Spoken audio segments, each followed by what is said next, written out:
మొన్ననేమో నేను మారిన party Congress party విధానాలు నచ్చి మారినా అని చెప్పిన ఎమ్మెల్యే నిన్న మొన్నటి నుంచి నేను బీఆర్ఎస్ పార్టీలోనే ఉన్నా, నేను ఎక్కడికి పోలే, 10 మంది ఇక మాకు తప్పది పదవి గండం పోయితుంది మా పదవి అని చెప్పి కొత్త రాగం ఎత్తుకున్నారు.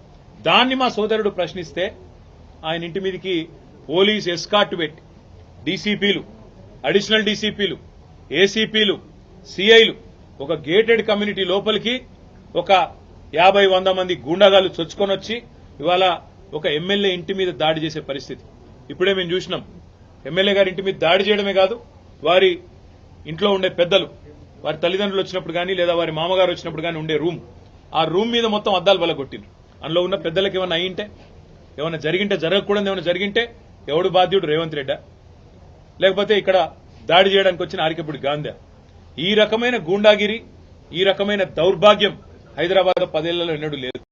ఒక ఎమ్మెల్యే ఇంటి మీదనే దాడి, అది ఎమ్మెల్యే ఇంటి మీదకి దాడికి వస్తుంటే ఫ్యాక్షన్ సినిమాల్లో చూపెట్టినట్టు కార్లకెళ్లి బయటికి ఏలాడుకుంటా 20 బండ్లు పెట్టుకుని లైవ్ పెట్టుకుంటా ఆడికెళ్లి ఇటు దాకా పోలీస్ ఎస్కాట్లో వచ్చిరంటే చేతగాని ఒక హోంమంత్రి, చేతగాని ముఖ్యమంత్రి ఈరోజు రాష్ట్రానికి ఉండడం వల్లనే ఈ దౌర్భాగ్యం దాపురించింది. అసలు రేవంత్ రెడ్డి నేను అడుగుతా ఉన్నా, నువ్వు ముఖ్యమంత్రివేనా? అసలు నీకు అర్హత ఉందా? ఇవాళ హైదరాబాద్ లో నడి వీధిలో ఈ రకమైన గూండాగిరి చేస్తే రేపు జరగకూడదు ఏమైనా జరిగితే ఎవడు బాధ్యుడు? నువ్వా? నీ ప్రభుత్వమా? నీ డీజీపా? ఎవరు తీసుకుంటారని నేను అడుగుతా ఉన్నా. ఇంత దుర్మార్గమా?